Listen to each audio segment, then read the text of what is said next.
Hi, everybody. This is Infinite You Retreat. We are just doing a special show today. And today we have Lori Albert, one of the hosts of the retreat coming up in June, and Lori Sheffer. How are you? The And of Lord. course, the Loris, and then just plain old Thayon. Um, Aw. no. um, yeah, so we're really excited about our retreat in June. The Loris and I are longtime friends and community members at Evolve Me, and we wanted to, sort of put something together that. And what did I say yesterday, Lori Sheffer? I said it's like East meets West. Um, because two of the facilitators, one is in Sedona, Sonia, who is running a little bit late today, and Lori Albert is in LA, and then Lori Sheffer's in New York, and I'm in Florida. So we're literally East meets West. Oh my And God. It's like we're the corners of yeah, okay, three of the corners sort of. of the Yeah, of the state. sort of. Yeah.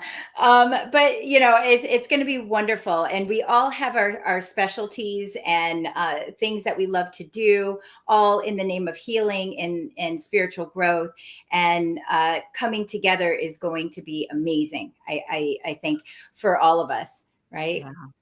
Yeah. Yeah. It's gonna be a magical, I think it's gonna be a magical experience. We have so much that we want to offer to everybody, I Yes. mean, this is gonna be a time, you guys, like this retreat isn't gonna be just like, I think it's not gonna just be like you go there, you have a great experience, and then you come home. We are like with you, Yeah. I mean, we're gonna be doing a pre-retreat Zoom to get you acclimated to what you can expect. And then we're going to do a post Zoom where we can unpack and make sure everybody is doing great, as a matter of Yeah. fact, right? After a retreat like this, it's almost like you feel like you need a little bit more, and that's really what we wanted to provide for people. And Yeah. because the retreat itself is going to be pretty intense in good ways. We're doing a lot of sort of healing and empowerment practices and exercises, especially with the land of Sedona. And if people don't know much about the land there at Sedona, is that because of a quartz plate under this area, it has this sort of, actually it's its own vortex of energy, but there's also these separate vortices all around Sedona, which are extremely powerful, and which is why you hear about a lot of retreats in Sedona because of the energy there.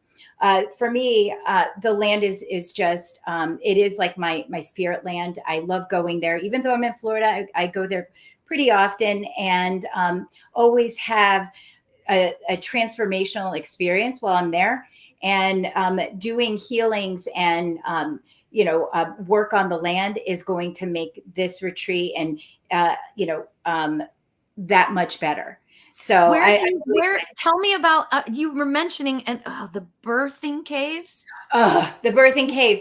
Yes. And what's funny is, remember when I went, and so this is a funny story. So I went with my husband to Sedona, and like, funny enough, he got sick right as we landed the plane.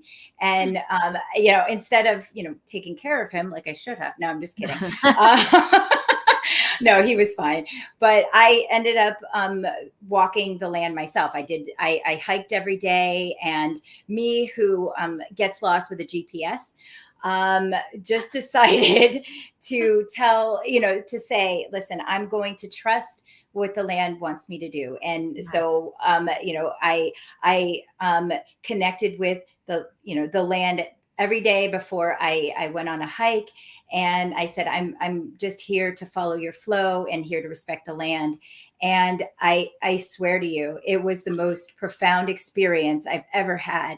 And yeah, and when I was on these hikes, it was like in 1 second where I was like, wait a second, where am I? As soon as I said that, there was something that pointed me in a certain direction. So it was like, it felt really like I was connecting with the land. And I made it to the birthing caves. Yeah. And the birthing caves is amazing. It's Yeah, what is beautiful. that? I mean, I've been dying to ask you, what exactly are the birthing caves? Yeah. Okay. Well, so Sedona itself is ceremonial land for the native people. So the indigenous people would not live there; they would just go there for ceremony, and so when the women would have their babies, they would go to the birthing caves. So the energy in there, oh my gosh, I'm getting chills just thinking about it. Is amazing. So you're giving birth, giving new life. The pain, the everything that comes with giving birth is in this cave, and it's one. It was so overwhelming, the energy, and in a beautiful way, that I was by myself and I just started crying. Oh my God. It was beautiful. And I felt this, and it was funny because we all had talked before this, and Lori Sheffer said, Lori Sheffer being a shamanic medium, which I should have had everybody introduce themselves. I had said to me, maybe we can meditate together, but we couldn't because I didn't have service. So she instead sent the energy to me while I was there. And in that moment, I could feel it. I could feel it coming to me from Lori. And as I was leaving the birthing caves, I asked Sedona, is it okay if I take a stone from here to remember? And I said, and I won't take anything that you don't allow me to. And so as I'm walking, I look down and I see this heart-shaped stone. And I say, and I say, and knowing Lori, yep, knowing Lori Sheffer, she collects them. And I was like, oh, okay. So they wanted to thank Lori for that. And it was the most beautiful and meaningful moment, I think. And also for two reasons, because when I was there was this wildflower that I always saw in visions. And I never saw it in real life, but when I was walking through the birthing caves, I saw that very flower. So I took a picture of it and everything. So it was like the land was calling me there. Kind of made my husband sick, but for good reasons. He's fine now. You're telling that story thing, and what comes to me is, because he got sick so quick, is that spirit, said to him, it's like you had very different journeys. His was, he needed to rest.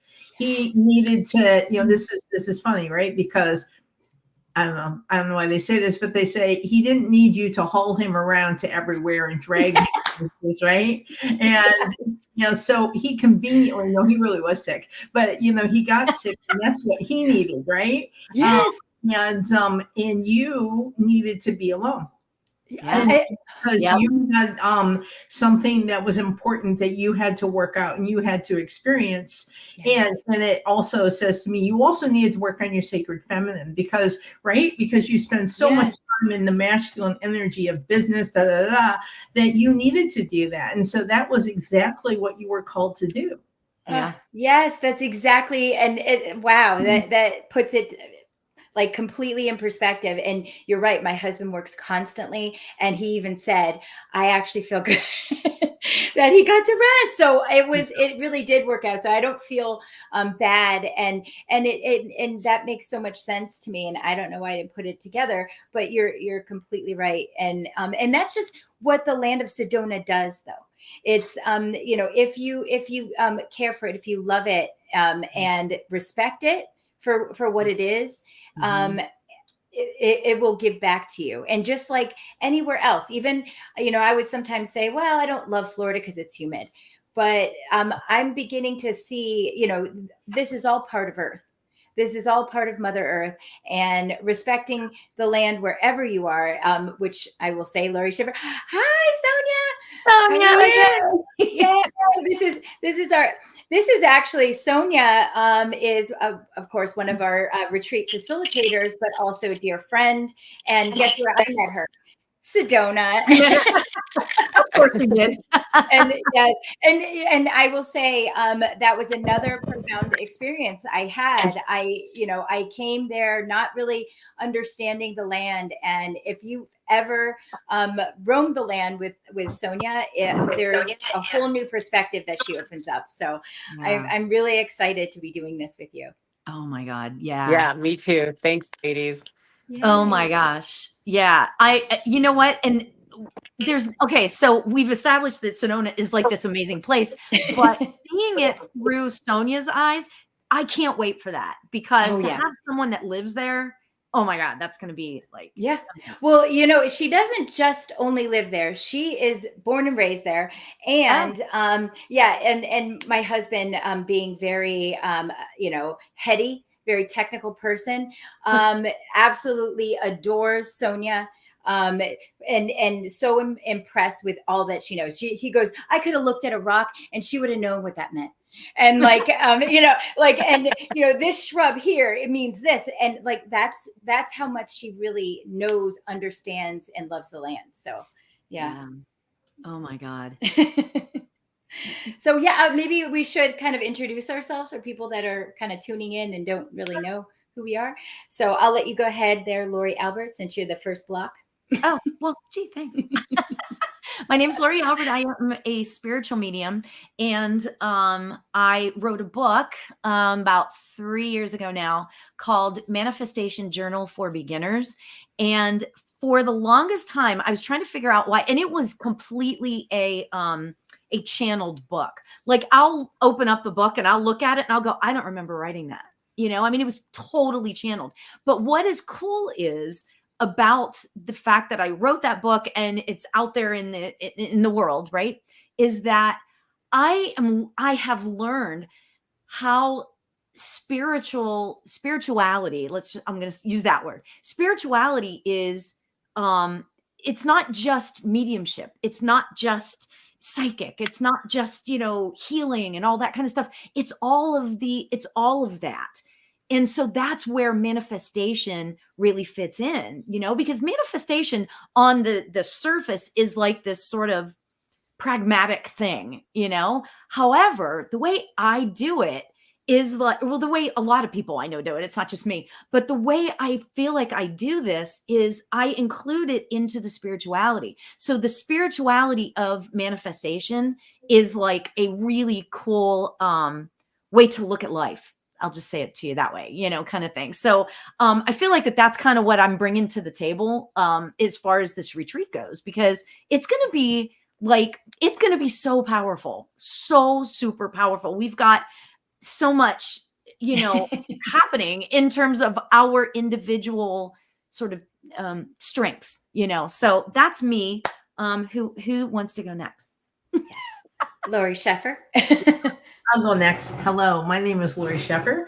I am out here in New York, and I am studied as an Andean shamanic practitioner before I got involved with mediumship. And actually, and I think one of the things that really, so my passion comes from why I got into shamanism. I always been drawn ever since I was a small child. But I was going through a really tough time in my life that ripped me apart and showed every single trauma I ever had. And I was just a walking mess. And I was called to this one type of shamanism and joined this beautiful, training program.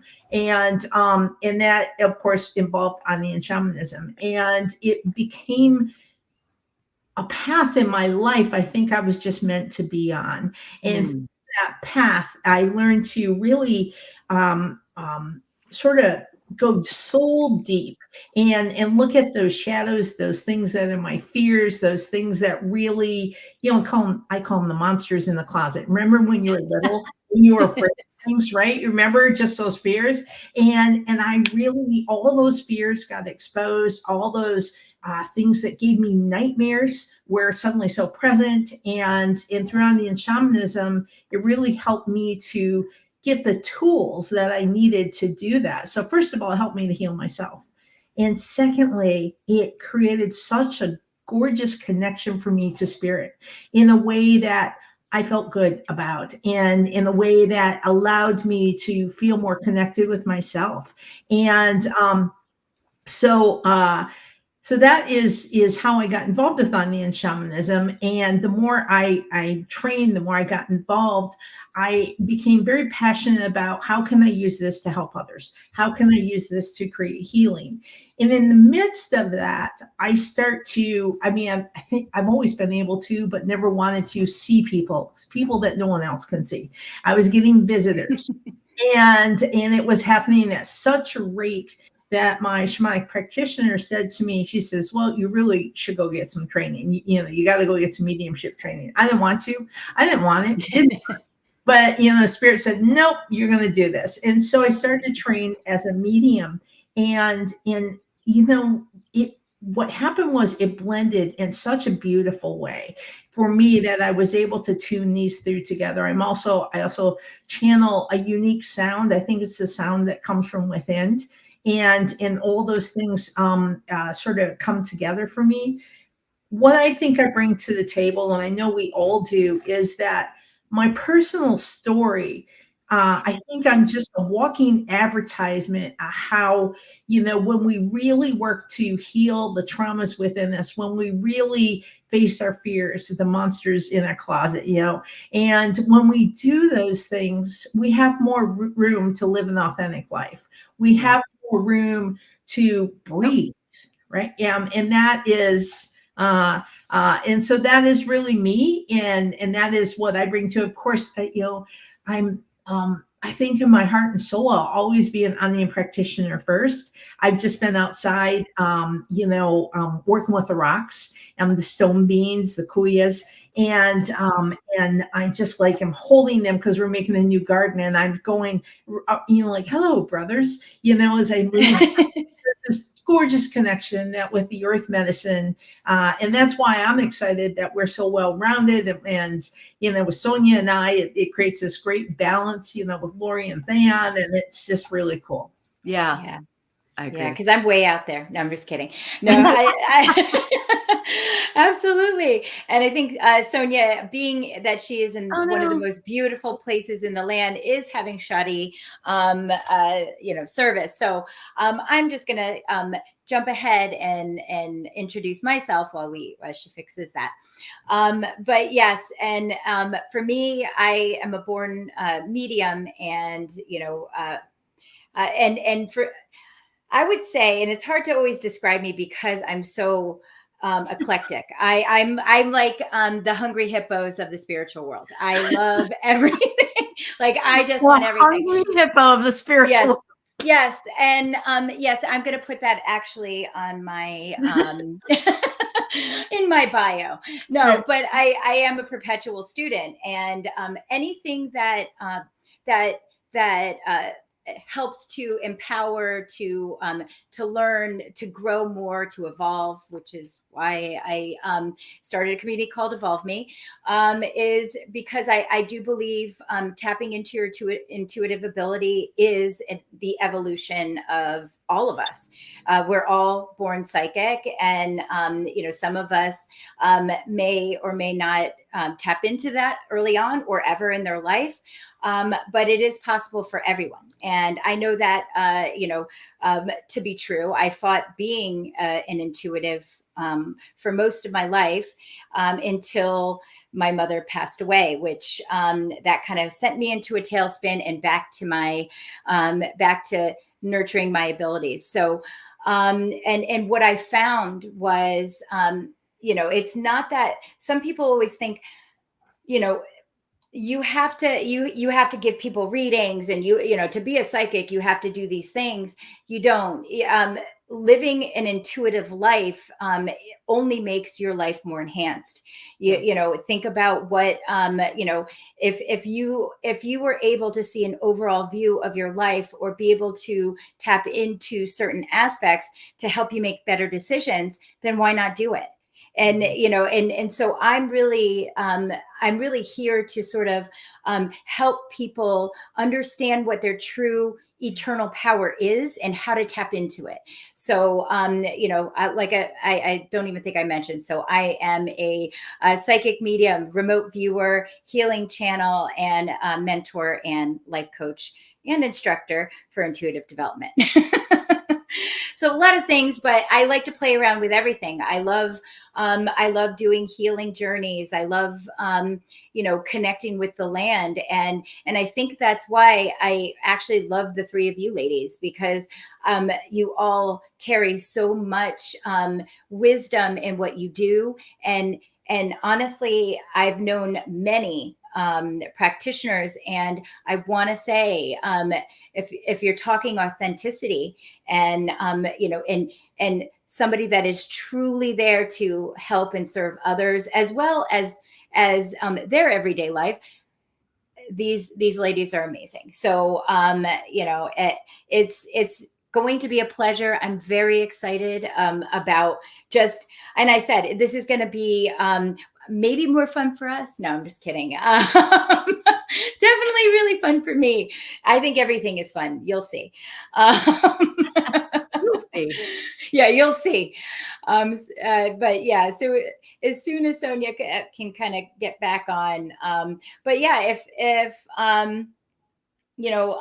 we're I believe we're coming earlier, but the retreat itself is June 13th through the 16th, and it's just going to be a weekend of ceremony, of learning new techniques, finding the root of sort of what drives you, and working with that. So, and then learning to manifest, I would say I wouldn't say the life that you want, but really what your infinite possibilities are, right? Because what most people don't understand is, and I think that is through conditioning. There you are. Yay. Yay. Yay. So I want to introduce you before we have any technical. So hi, Sonia. Hi, everybody. Thank you for your patience with my technology. It was a little hard for me to hear what everybody said, but I know we all just introduced ourselves. Yes? Yes. Yeah. So maybe what I'll share a little bit about myself here, and really what has me excited about our retreat in June is I really do feel that I've been chosen as a steward of the land here in Sedona. And what I mean by that is my deep personal connection here with the land in Sedona and all over our planet.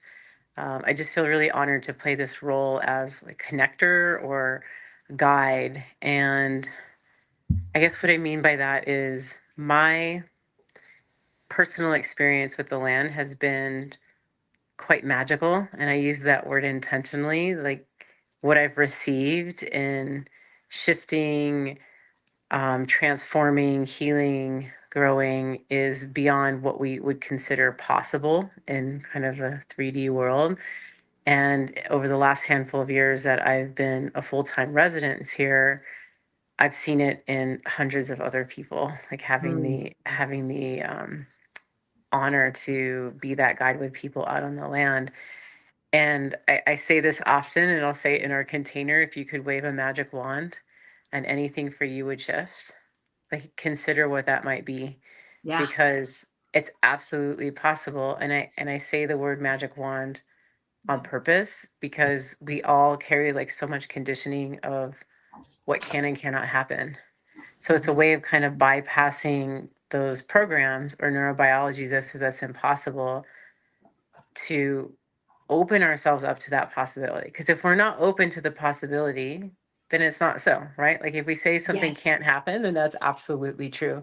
Yeah. So that's part of what I'm most excited about in this retreat, is not just joining with these other amazing women where we all have our own unique talents and gifts and heart space to offer, but it's within that combination, it's within that synergy of all of us that we get to then bring it in with the energies of Sedona, the vortex energies, the sacred energies, the ancestors of this land who protected this land for thousands of years, bringing your ancestors into the containers and guides and working at that level, working within multiple dimensions to really create magic and be surprised, and to do it from a place of reverence and honor and gratitude and deep loving presence. And yes, that's what will happen on the land, but it's only able to happen because that's how the four of us practitioners have shown up with each other.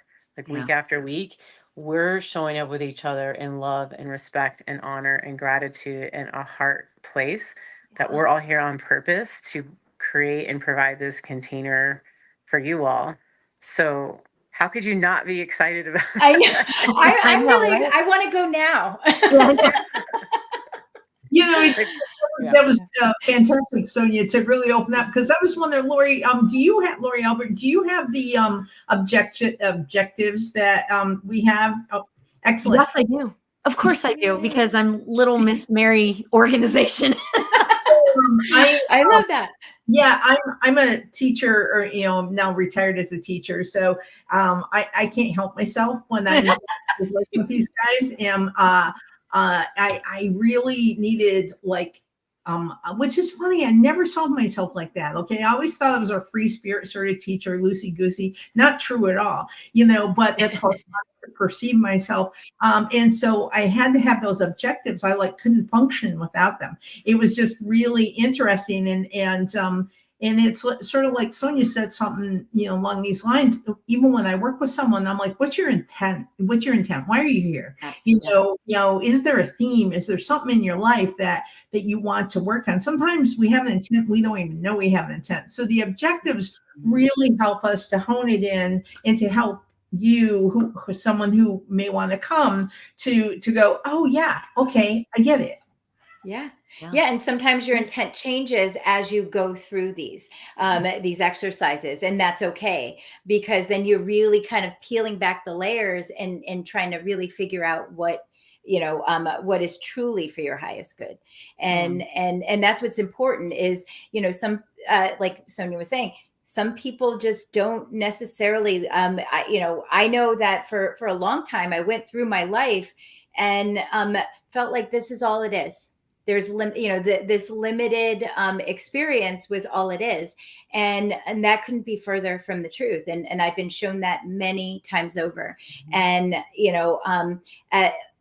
for whatever reason, we all have conditioning, programming that we come in with, as well as are raised with. So there's a lot of layers to sort of go through, because like you're right. And it's funny is that we do see ourselves in a limited way. And you can do a lot of work and and uncover these things. And it's not as scary as you think, because you always think, okay, if I pull back the layer on this, what's going to happen? And it's always the anticipation. But when you recognize something and then heal it, it's not just healing, but it's empowering, and it makes you want to keep going. And this is why people go on these journeys, because once you're on them, once you start, it's like a whole new world opens up. So it's just amazing what we are going to be able to accomplish in this retreat. And it's about opening up your heart. I mean, I think that it seems like the last however many years, it seems like that we've all, and I mean like the planet, it seems like that our heart space has kind of shrunk a little bit. And it's kind of like people are becoming a little bit more leery of opening up their heart to possibility, because we have, and I mean, I love, my parents did a fantastic job. I love my parents, don't get me wrong, right? But I remember learning, when I was a kid in the 70s that, okay, so you're going to go to college, you're going to get a job, you're going to get married, then you're going to have 3.2 kids by the time you're 30. And then you're going to do this, you're going to do that, you're going to do this and that. And all of a sudden it dawned on me, like, well, at this point, I just turned 59. So, so now I'm looking at like 20 years ago. I remember 20 years ago, all of a sudden it dawned on me that I had choices. I have possibilities. However, what I didn't quite get was that that there were so many. Like, the possibilities are infinite, And all of a sudden I was like, okay, what is it that I want to do? What is it that I can create for myself? And there was so much, and then all of a sudden it just started. Once I sort of gave it up to spirit, it all sort of started happening one time after another. And I started understanding that I do have choices and they are infinite possibilities, kind of thing. So that's what I'm super excited about this, because even if you don't realize, or you don't think you know what you want out of your life, that's what this retreat is going to be about, understanding, starting to really understand yourself. So anybody else want to? Yeah. No. Lori, what are those objectives? What are our objectives that we put on the flyer? Well, okay. So I'm just going to go in order of my favorite, since I've got them sitting here on my computer, right? My favorite, okay, of these is engage in journey work to confront shadows, connect with ancestors to heal familial traumas, and tap into your highest self to activate your personal possibilities. That's like number one to me. What do you guys want to say anything about that? Do you want to expand on that before I move on? No, Yeah. I can't. I had the thought and it's gone. So yeah, because it just sounds awesome. Yeah, I mean, I think that's a beautiful way to start. It's important that especially on a journey like this, we do have these objectives, because it all sort of goes in sort of order. And yeah. Yeah. I mean, because that's what we need to do. Sonia, did you want to say something about?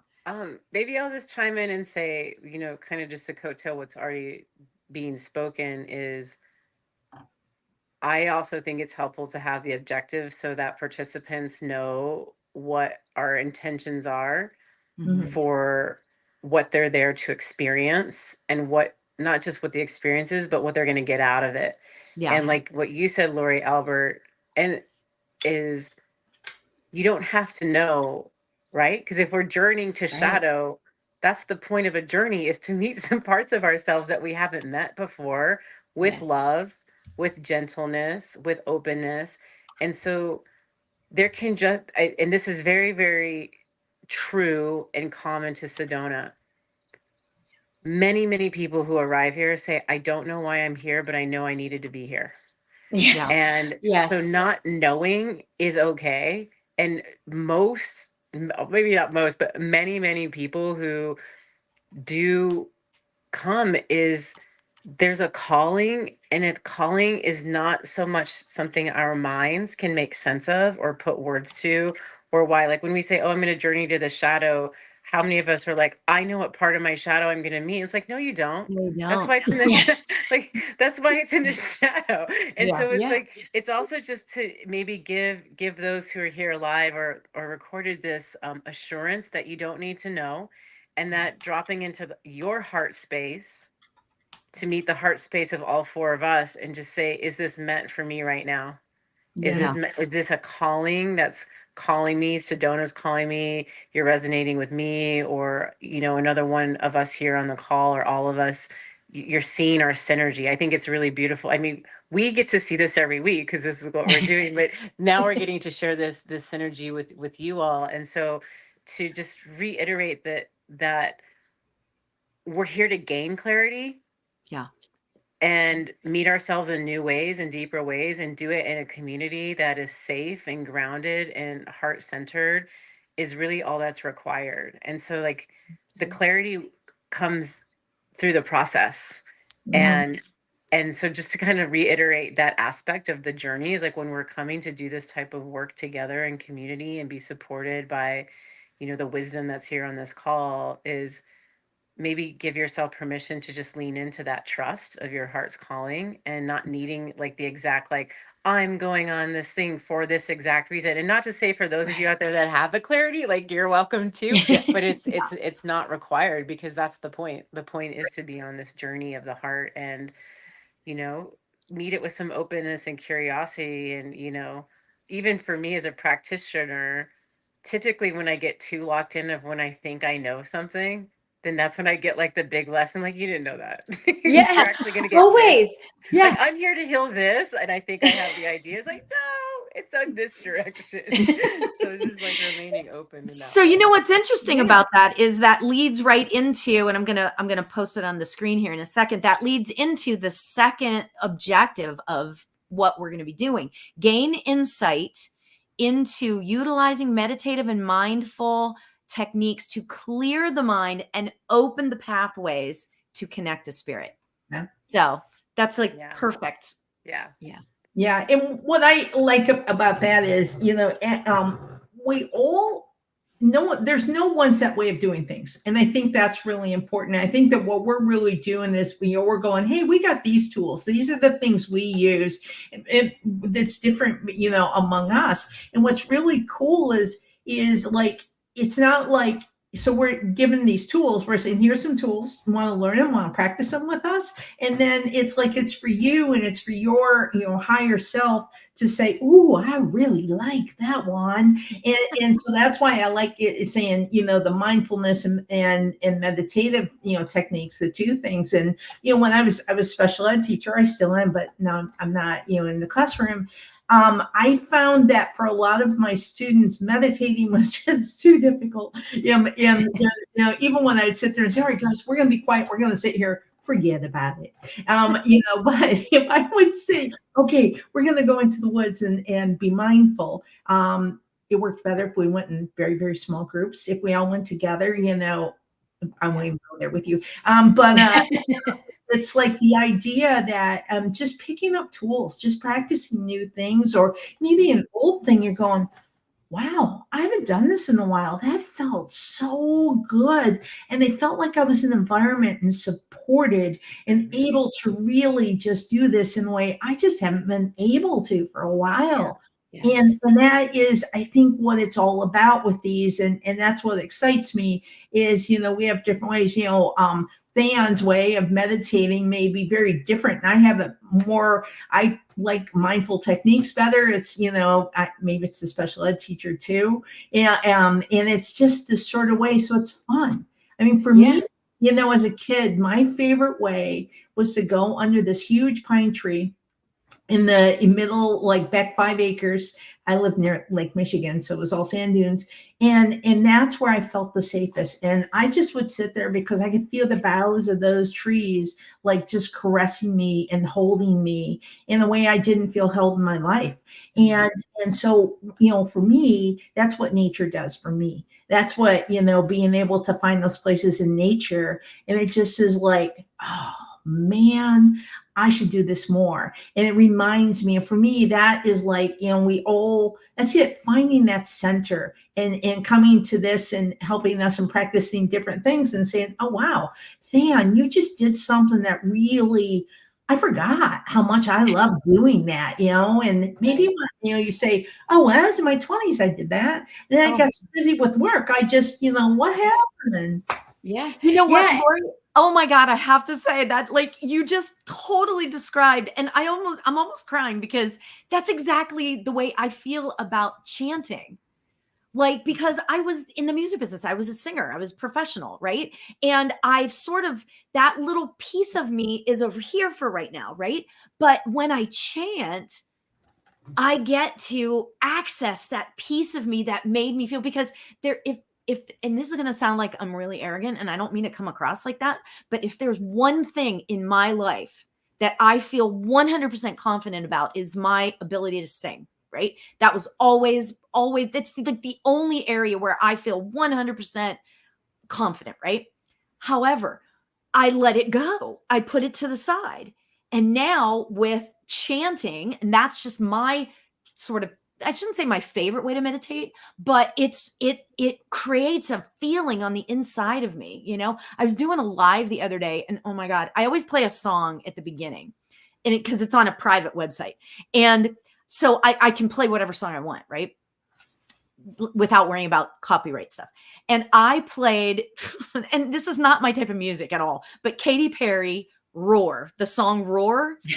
I'm here to tell you, I was sobbing at the end of the song, because it's like, you know what, you held me down, but I got up and blah, blah, blah. It was so empowering. And it was, for whatever reason, I was going through whatever in my head at that moment. I was like, this is freaking awesome. And so I'm just like, you guys, let's scream it really loud. I got the eye of the and I'm sobbing, right? I love And that's what, and I know I'm very animated right now, but I have to say that that's how I want everybody to feel about their own meditation techniques, whatever that works for you. Yeah. And I think that's what's important is, you know, this may be a group retreat, but it really, especially with the way that all four of us are, it becomes more of a self journey. And you can see how Lori and Lori are talking about this. They're talking about one of the same thing, and yet their experience is different. And that's what's important, because it's great to have the group dynamic and the energy of the group and the support. But then it's always, you know, and I'm a serial retreatist, so my thing. My thing is, like, on top of everything else, is that, you know, I need it for it to be a personal thing just as much as it is a community thing. And I need to find my own healing. And I don't want to come back from a retreat and say, you know, I don't even know if I really did get anything out of this because I was kind of following this. It's not going to be like that, because the one thing that we do actually, well, we have a lot in common, but the one thing that we are all sort of kind of geared to is giving that personal experience to a group. If that makes any sense. So absolutely. Yeah. And I might chime in here too and just reiterate how much Sedona and the sacred space of these red rocks anchors down the safe space for that to occur. You know, in my experience of being out on the land in ceremony and mindfulness and meditation, and yes, you're guiding a group, everyone has their own individual experience and their own deep way. And Sedona very much holds that space for that to unfold. It's effortless. So if anyone's here considering, okay, what's that going to look like? I don't know. Can I do it? It's like, it's no problem. It's just it's so easy to drop in here in Sedona, and you're so held, and it's so magical and powerful. It's effortless for the person. So we get to just be in receptivity versus, like, you know, shifting out of the doing mind. Like, how do I do it? How do I get there? And it's like, you're held by all four of us. You're held by Sedona, and you just get to come and receive. I love that you said that, because that is the feeling. It's almost, and I want to say, for lack of a better term, it's almost like the mindfulness the mindfulness training wheels. Like you really come in there, and Sedona is so giving, and everything that Sonia said, I've experienced myself, and it's so giving that it's like you don't get into your head about it. It's like you go into this energy of the land, and you become the energy of the land.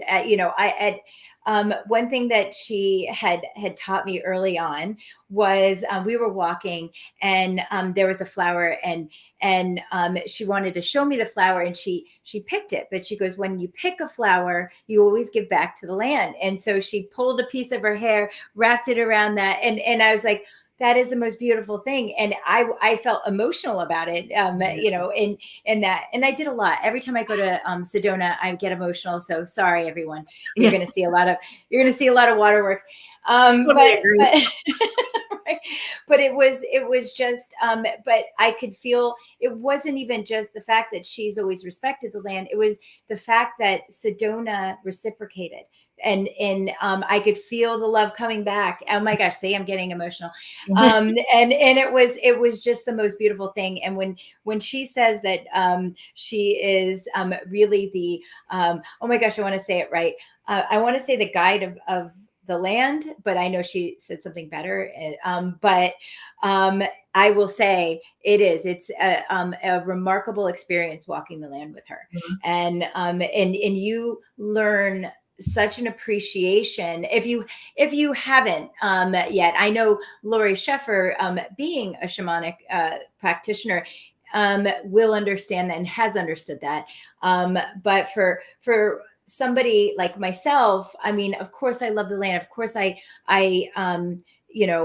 always had respect for the land, but I never felt the deep love that I have until I connected in Sedona. And now I have deep love wherever I go. And it's this appreciation. Absolutely. And it's an appreciation that means so much. And it's gotten me more connected to myself and to, my connection with everything. So, yeah. Wow. That's so beautiful. Yeah. Sedona said that. That we will be starting with ceremony when we arrive, because one of the things in the practice they do on the shamanism, which is with the indigenous people of the Quero who carry the Inca lineage, there is a Quechua word called Aini, and Aini means reciprocity. And so when you receive, you have to give, and it has to be this mutuality that has to occur.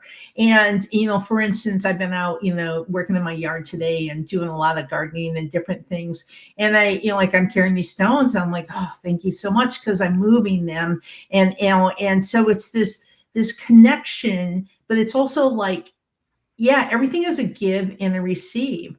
And it's really important in everything that you do to have that. So you're out on the land, and whether it's your hair or it's your breath, it's the giving back. It's the, if you're going to take something, you don't want to do that. You want to ask, and you want to really hold it and see. And then what are you giving in return? And that's the important part. And it's the way, I remember when I was going through that super painful part of my life in 2010, I started with simple gratitude and going outside and saying, what's one thing I'm grateful for? And that's all I could pull up.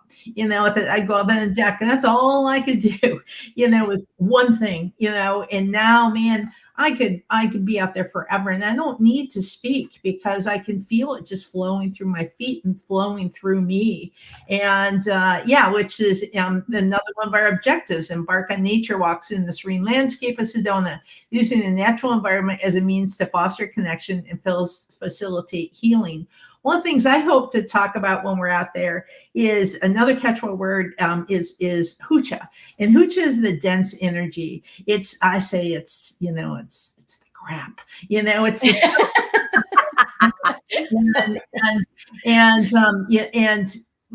it needs to go. We're carrying it. Think about your life. What are you carrying around that is weighing you down? And ask yourself, how much energy do you spend thinking about that thing or worrying about it? And then when you're able to really work on releasing the hucha, and Mama, she loves fertilizer. She's like, yum, yum, give me that fertilizer. She wants your crap. And, she wants it. And so there's practices that we have available to us to help us to drop that hucha. Now, the thing is that when you're releasing your hucha, what are you replacing it with? So that's the Sami, the light energy. So it's that being in balance. So that is one of the things that I really look forward to, Sonia, working with you on, and us, sort of co-creating and working with others to do this, because it's when I was working in special ed and I worked with kids who really had severe they couldn't be in the regular classroom. This is what we would do. We would go outside and say, let's go breathe in a stone. Let's go carry a stone. And then we would breathe, and we'd let it go. And the kids really got into it and they understood it. And what do I need to do, Miss Sheffer? I'd say, let's breathe. And we would just breathe. Or they would, don't tell me to breathe. And then they'd start they would automatically breathe. Yeah. And it's that balance. And that's what I so look forward to, coming to Sedona and really, practicing this with the land. And, I get so emotional because I'm so honored. It's the gifts that I have been given, also now are gifts that I need to give. Yes. Yeah. Absolutely. Gorgeous. And that's beautiful. I know. I know. Maybe I'll just be a student on this one and just kind of hang out. No, you have way too much to offer, my friend. You don't even say that. But it's so fun. I don't know. I think that's like goes to show. I mean, if you're here listening, wondering if this would be right for you, when you have all the practitioners wanting to take what they've created, because I want to too, that shows you like how much joy and love and power, and I mean that humbly, that is in this offering, is that we are excited to receive our own medicine with each other and ourselves. And I think that really says a lot, like we're not here, we're here to offer our gifts, like what Lori Sheffer just said. Like, I've been given gifts and I'm here to share those gifts with you. I think we all resonate with that because we've grown from our gifts, right? We've grown from our trials and tribulations and how we've met ourselves in deep and unique ways. And it has shifted us tremendously. And the light that you're seeing here and the synergy that you're seeing here is like, we just want to share that with everyone. Yeah. And we want to continue to share it with ourselves. So I want to see when I, what did you call yourself, Van? The hungry hip. Oh, perpetual student or the hungry hippos. Or just like always in retreat. It's like, I think we all are here. And like, you're seeing that, like, we're all continuing to seek and search and learn.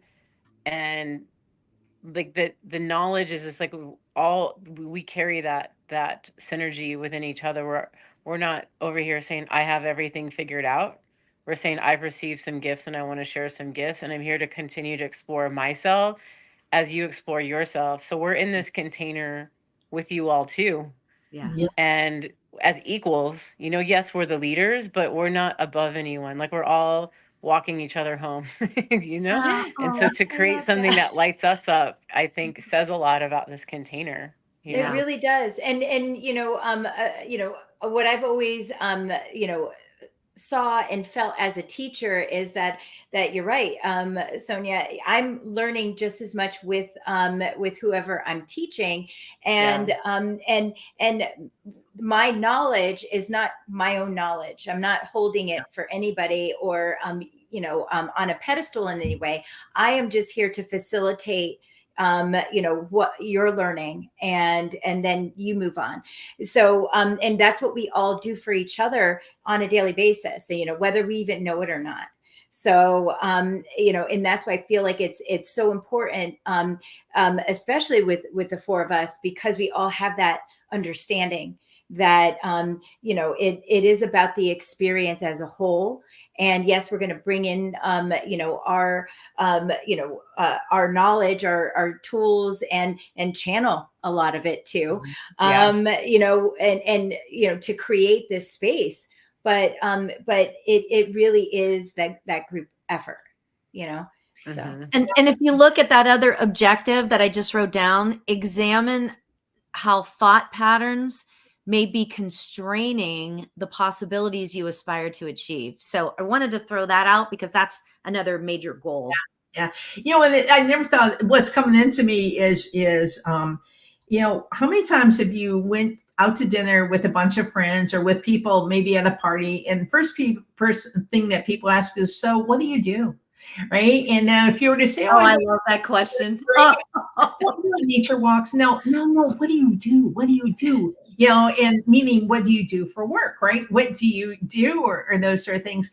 Or they, as a female, someone says, "Oh, do you have kids?" It's like these immediate questions. There's these immediate questions. You can talk about the thought patterns and the idea of like there's so many ways that we have been, sort of constrained, and that we have been, held back by society in the ways that society says, oh, you need a job, oh, you're a woman, you must, have kids, these sort of things. And those are just a few, but it's the idea that how do we, it's not saying you can't have those things. That is fabulous. And for some people, they have a job, and this is another thing.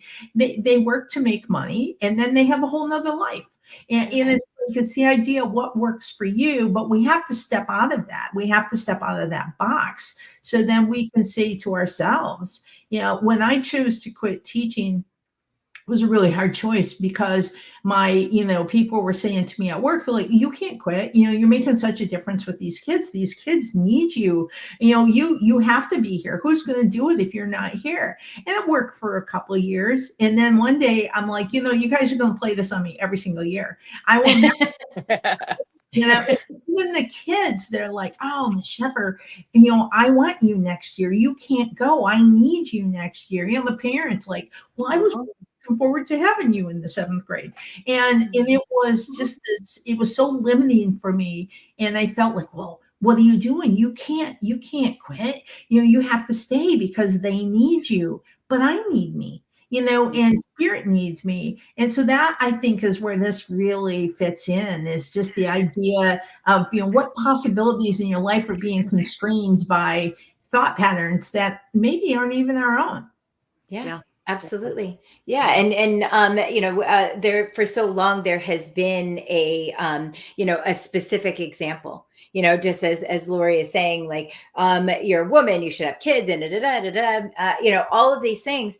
But, and how much we really don't realize that that's just a pattern. It's not, it has, there's no real need to do any of those things. I've had friends that weren't able to have children and thought that they were less than a person. And I said, well, one thing,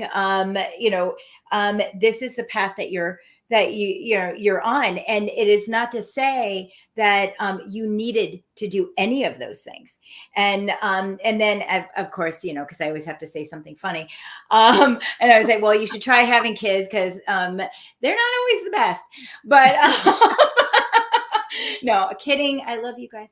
But it's it is the truth. It's like, people, I have to find a husband or a wife. I have to. You don't have to do anything. Exactly. And that's the thing, is that we judge others for those things too. And Right. so we are continuously, receiving this information as true when it really isn't. And people should not be made ashamed of what they have and what they do not have. Because that's all you really look at, what I have and what I do not have, when that happens. Yep. So, yeah, I'll get off my soapbox, but yeah. But I think this whole conversation is really great to also just illustrate to those considering joining us in June, is that yes, we've designed an experience, we have objectives around that experience, but it's also how you'll be supported in taking this experience back to your life. Yeah. So the follow-up calls that we have scheduled as part of this container to help with the integration, to say, oh, here's a pattern that's coming up, and here's how it looks in my real life. What just happened? Okay, there we go. I was like, what just happened? Okay. And so letting that highlight how, yes, we want this great experience, for growth and transformation and journeying and awakening and repatterning. But then what does that look like when we go back to real life, when we exit the bubble of Sedona? And how can we be there to support everybody, and how that's built into this container? So Yes. when we do go back and we do see, oh, here's that old pattern, or oh, here's the shadow that is no longer in the shadow and it's showing up in my life, like how do we navigate that, and how do you feel supported in integrating whatever may have shifted, come up, presented itself, been experienced, that we're here as a team to support that, not just with us four practitioners and the participants, but also like the community that we're building around this, that we're not Yeah. going to come to Sedona and blow it up and then be out on our own trying to navigate a new reality or whatever might come up. We don't know that yet. And so I feel like that's a big strength, because I see that a lot, like because Sedona is such a place that attracts, people that want to have an experience like this. And they might have an amazing experience, but then they go back and they're all alone trying to sort things out and make sense of things, and can kind of flounder a little bit. And we've acknowledged how that's true to this type of journey, and built in that support into this container too. Yeah. And let's talk about we're going to be doing the pre-Zoom call, and then I'm sorry, the pre-retreat Zoom, and then the post-retreat Zoom, but also you're going to have the opportunity to work one-on-one for free after we're done with the retreat with one of the practitioners. So that is like kind of a big thing too, because a lot of retreats don't do that afterwards. But right, for a 30-minute thing, that's what I think. Yeah. I just wanted to clarify. Yeah. Not for 6 hours, of course. I was thinking too, is I know that, as you know, because I do the shamanic healing, and I always say to people, so before someone leaves me, I always make sure we have a plan. I may give them homework, I may give them things. So this leads into this. When we do this deep work, there is an after plan. It's really important to have an after plan to help you to take care of yourself. So we're really helping to provide that support for you to put you on that journey when you return. Yeah, absolutely. Yeah. Yeah. I definitely agree with that. And it's so important. And I've been to many retreats, and you kind of don't know what to do with it, do with yourself afterwards. I'll try techniques on my husband, and he's just like, what are you doing?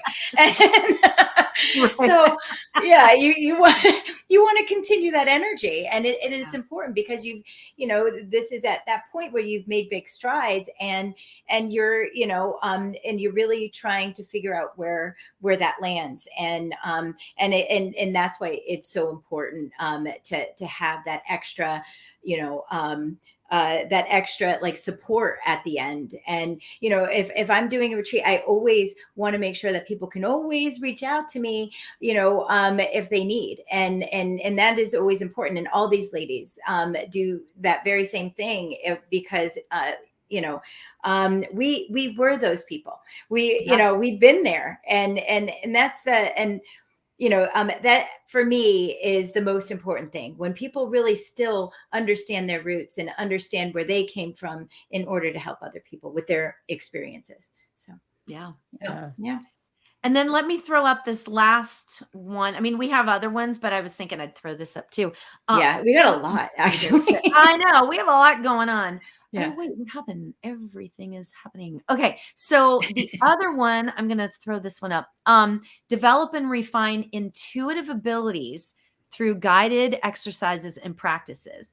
This to me is going to be like, I think honestly, for the people that are there, it's going to be life-changing, because when you start to realize, when you think you're all alone and you think you don't know where where you fit in the world, right?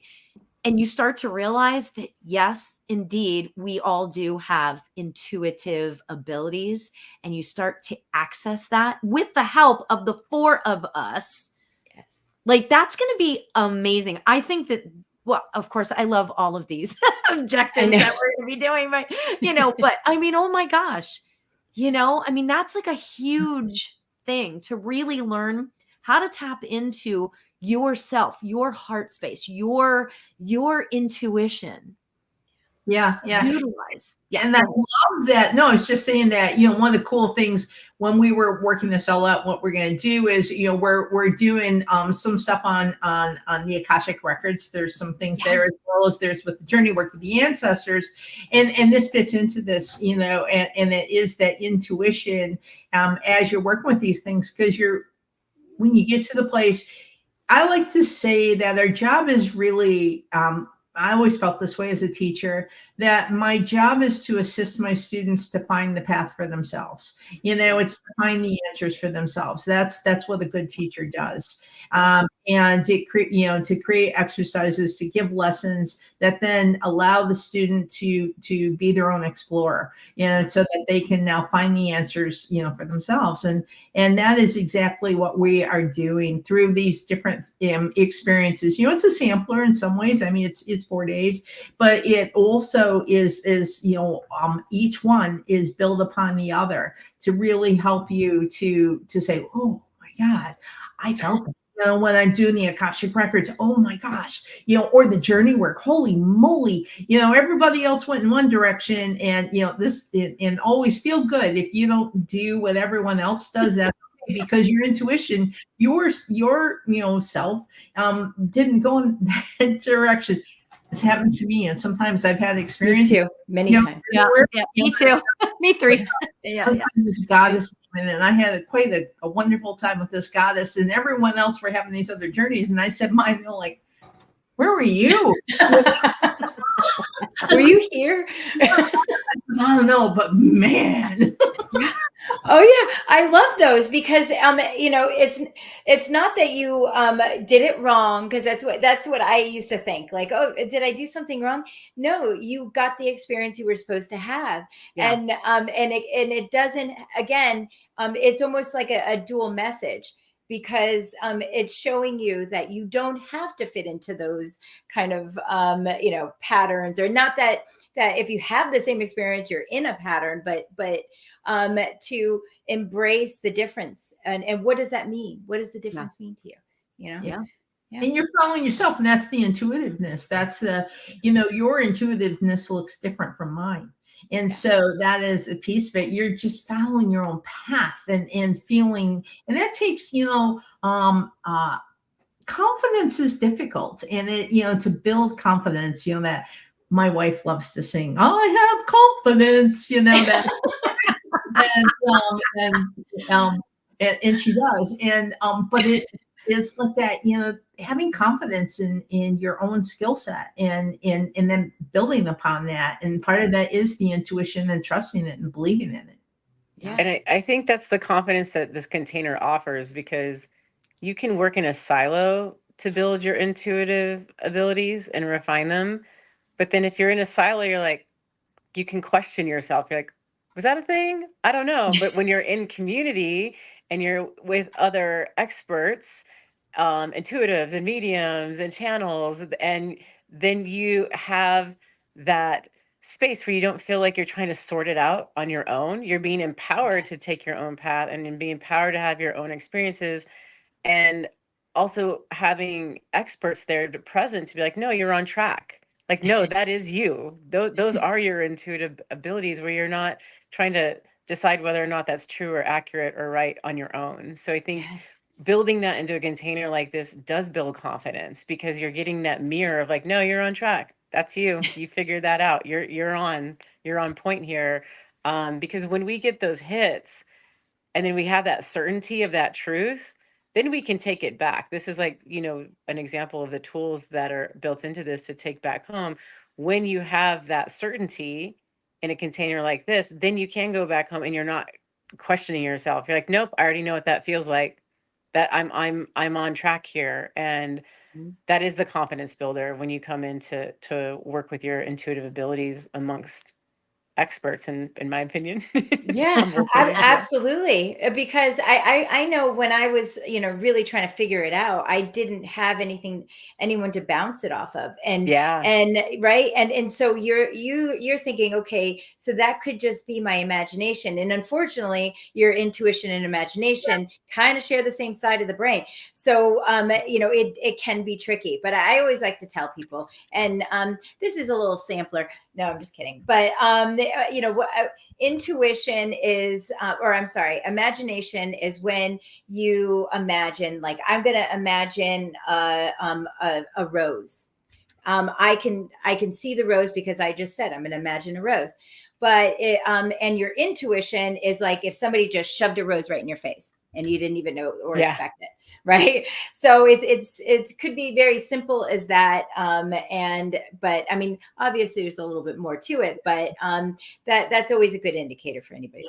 And I like to think, so now that everybody's had a chance to see us, so we're very playful, individuals, and with our own unique personalities.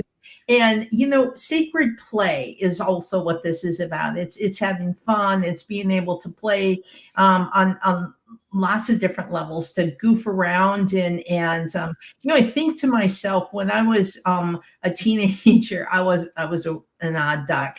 I used to have one of those big cassettes that, and I had a rope hooked around to it, and I would go up to trees and I would feel the leaves and talk to the bark, and I would talk into the thing, and I would tell all about the tree and the leaf and the whole thing. And my younger siblings were like, I don't want to be seen with you, I think Lori and I would have been best friends. Yeah. Totally. Or I did a whole wagon full of rocks and take them, dump them on the, the front stoop. So, I could like check all the rocks. And I go, God, all those years in between where I questioned myself. And then it took me into my, late 40s to get back to that youngster, that young one who knew what she loved, that knew how much she loved nature, and how much she absolutely, I explore every edible plant out there, and I wanted to understand everything about it, and I lost it for a while because it wasn't supported. Yeah, absolutely. Yeah, absolutely. and then happens now. It's at the center of my soul. It always was who I was, but I was not supported in it, and it took me, so many years to get back to that. And I think that when I look at the youth today, it's another role I see in my life, is to support young people in these journeys with their intuition and with the things that I don't want others to have to go through the drought that I went through, and to help people to be, to feel confident in their connections, and that, that's the piece I think we bring as well. Yeah. And then what happens is that you'll realize, as a child, you are still in that development stage. I will say most people, especially if it sort of differs from the rest of the family unit, it will, a lot of time you won't be supported on it. But, what, as an adult, what you will understand is then when you're developing through support, then you can have that sort of confidence to understand that, it is not about gaining support anymore. And I'm not saying that it wasn't necessary, because it was when you're a kid. You're impressionable. You're not getting a lot of information. But as an adult, as you get older, you still need the support. But then there's something else that happens, right? That piece of you that like kind of says, okay, I mean, at least I will say in my experience, where it becomes this thing, well, and not to be, kind of upset with people that didn't understand you, or yourself for not being understood. It's really just about, okay, well, this was my experience, and now I'm evolving into this, and it becomes almost a beautiful message in itself too. I mean, I always find the message in everything, but I will say, right, but I will say, I totally did stuff like that too, Lori. And this is as a side note. And also, I had a friend that she would pretend she was a horse, and then so I just kind of went with it, and like, yeah. So, and I was like, fine, you're a horse, and when I found camp, I worked at Girl Scout camps and such, and I found people just like me, and it was like I was like, oh my God, it was like heaven, and that's it, and that's how I feel about this spiritual work. It's like I found my people, I found my people, and I just wanted one more thing that I've been wanting to say. So, who is this retreat for? Who is it for? It's not like just for women. It's for anyone that feels called to it, young and old, it really is. It's for whoever feels called to it, and really being open to that, and that's really one of the things I know we are all about. Is we have love in our hearts, and we are open to all individuals who feel called to this and wish to come. Absolutely. Yeah. And I've put the website in the chat, so you can look at it from there. I also wanted to was thinking, Theon, did you want to tell them about like the logistics of it? Like, yeah. Do you mean where they can register and all that stuff? Well, no, I mean like the pricing, and like if anybody has any questions, you can always reach out to any of us, that sort of thing. Yes, absolutely. Yeah. So it is. So right now we have a special, and I believe it's 10% off. So currently it's $999, but we have a 10% discount. I believe until I'd have to look. Isn't it? Yeah, the I think. end of the month? Oh, I thought actually it was, at the end of the month. So it was like the, I believe it might be June 1st. So Okay. So June 1st. And then, so we do have a discount code for the hotel, which is right there, right on the land. And that's the Element Hotel. And I believe the breakfast and things are included in that. And and then we're having the ceremony on Thursday, which is the 13th. That's going to be the opening ceremony with the despacho. That I'm very excited because I've never done a despacho, and Lori Yes, me too. Sheffer, is going to teach us. So I'm really excited about that because I don't know what it is. So it's a prayer bundle of gratitude for people. We're going to do this together, and ceremony is just so important. It's a way to open space and for us to give gratitude. And you see me doing this because everything you put in the despacho, your breath goes into, and it's quite beautiful. And I look forward for us to do that. Yeah, and that'll be the opening. Awesome. I love it. Yeah. And we were saying earlier, we were saying earlier is that, there's something about Sedona where you do feel the ceremony, the need to honor. And because it is, it was ceremonial land for thousands of years. And so you can imagine, people always talk about, like, if you go to a church or you go somewhere where people do a lot of praying, there's a certain energy. So imagine an entire city that is all about the ceremony, and how powerful that is. I mean, you can feel it getting off the plane. It's almost something that you can actually breathe in, and it's just amazing. So I'm sorry, I get into Sedona and I get sidetracked. Can I tell you the story about when I went there for the first time? Yes. Oh my gosh. I was really new in my mediumship and psychic stuff, right? In the development of it, right? And so we went to Sedona just for a family vacation, and there are no accidents. Okay. I met this guy and his wife, actually, and they were extraordinary, right? And it's just, things just happen. Like, there was no reason why I should have met these people, kind of thing. And he was sort of the guide to take us around to the vortices.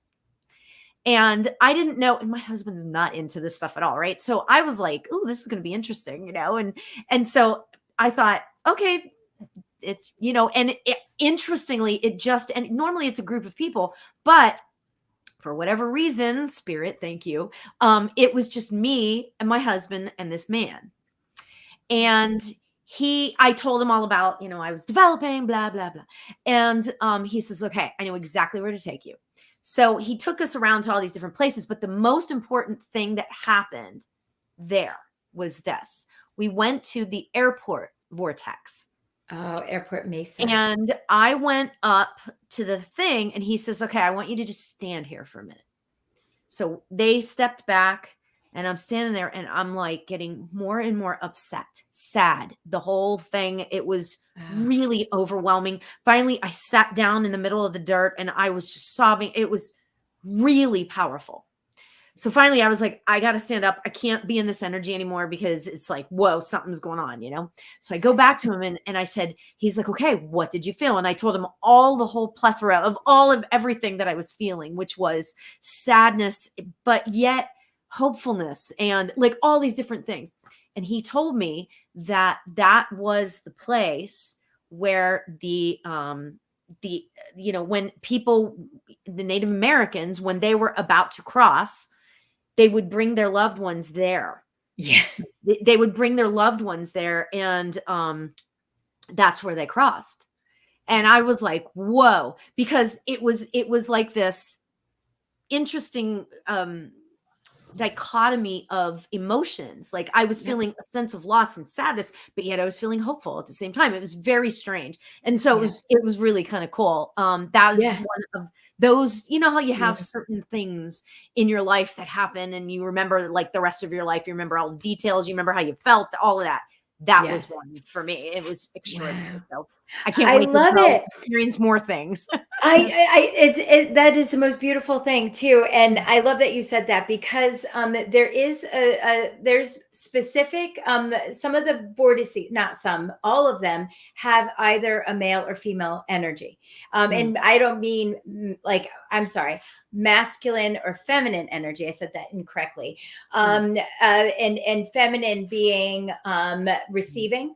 So you're receiving, and then male is releasing. So the Airport Mesa is that male energy. So you're releasing, and I love that story because it's beautiful. And now it makes me feel like how it was created.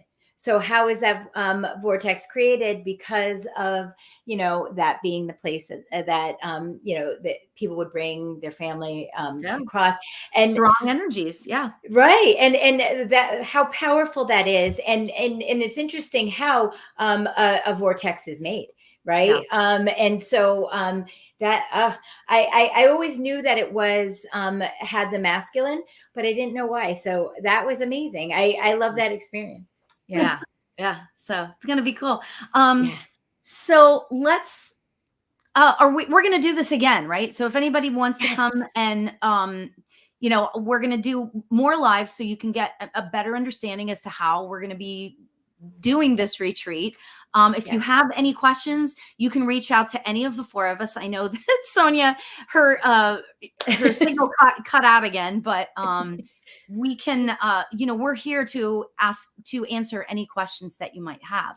And, I just want to sort of say this before we go, is that you guys, anybody that's considering doing this, I want you to, we touched on this a minute ago, but I really want you guys to understand this.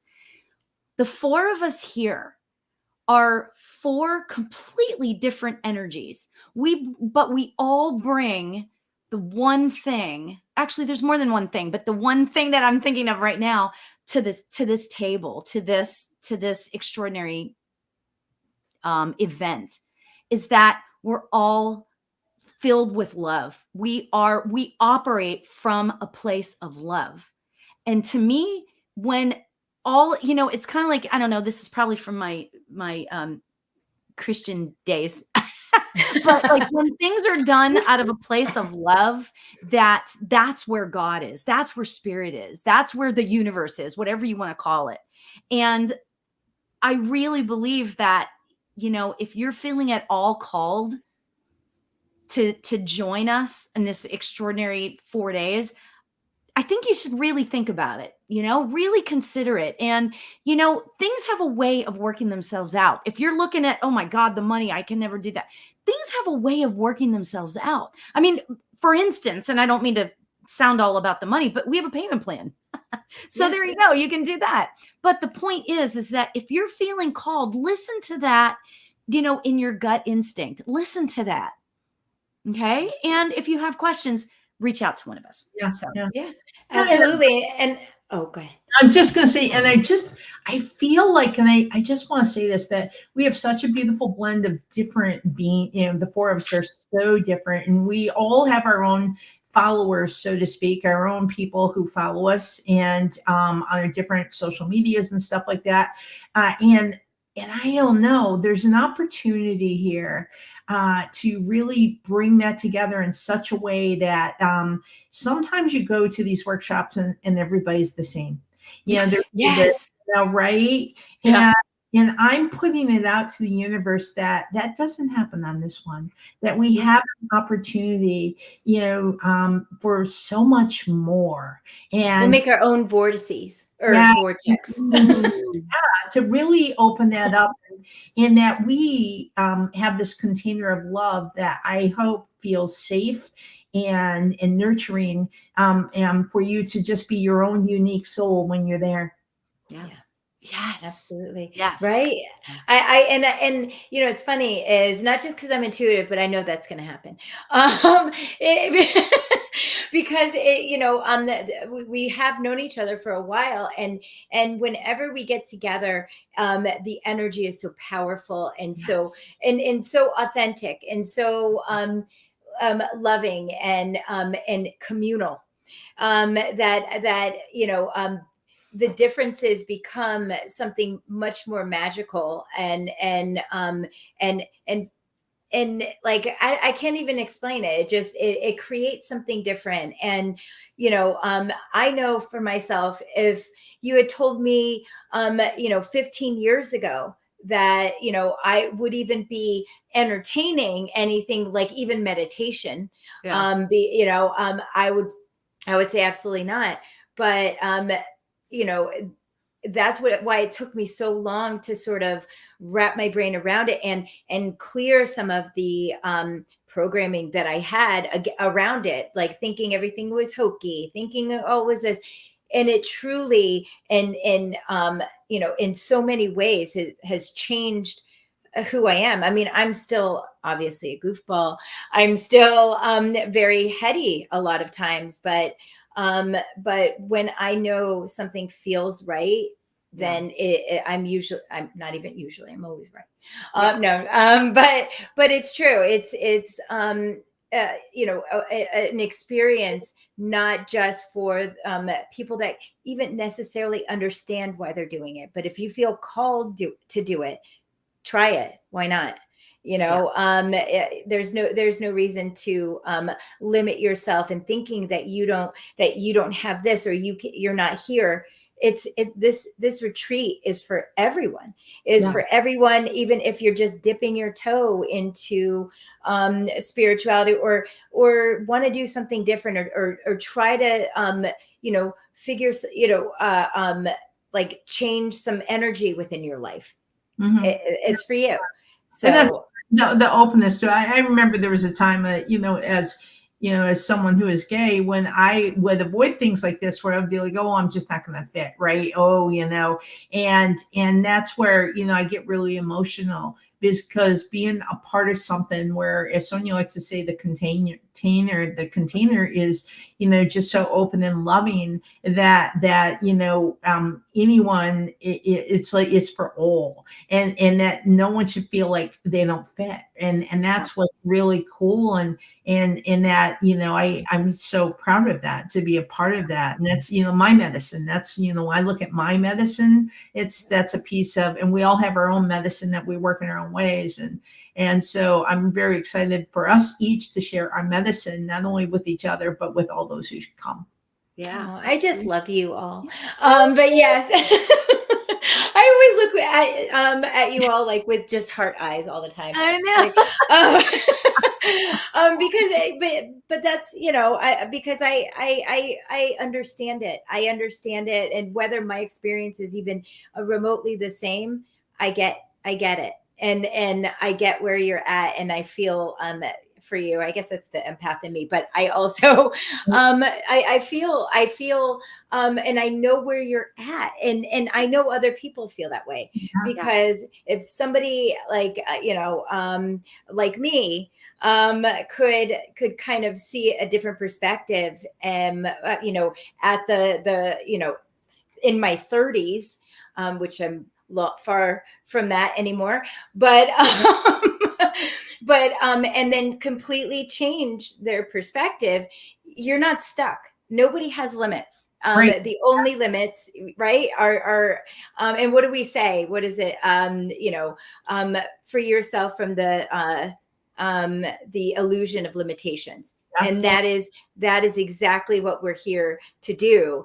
And and time and time again, we've talked about this. We've all been shown how limitless we truly are. Yes. And we're here to really explore that and see what that looks like. And maybe if you want to, let's say you your everyday life, you're like very straight laced, and you don't want, come here, be who, experiment, and then go back. Nobody's telling you to be a different person. And we really, we'll work, with people. I think about, and that's what I love about the different types of meditation and mindfulness, because especially if you're neurodiverse, right? And there are different types of neurodiverse people, but for some people that it can be very painful to sit for a long time and have to be moving. And we're also loving and accepting to really sort of accommodate, and assist people with those sort of things too. So neurodiverse folks feel welcome, and so it really is for all. Awesome. Absolutely. I love that. Yes, I definitely So agree. thank you everybody for being here today. And we're going to be doing a couple more of these. So stay tuned in that. And stick with us. And again, reach out to us if you have any questions. The website where you can sign up is right there. There's more details on that website, so you can do that. And have a great day, everybody. Yes. Bye. I think we're coming back tomorrow, right? Monday. Monday. Oh, Monday. Oh, Monday. yeah. Right. Monday. Okay. Okay. Love you guys. Love you. Bye. See you soon. Wait, you guys stay here, but we're gonna. I know. We're gonna Bye, talk about everybody. you all. We'll see you I'm soon. sure.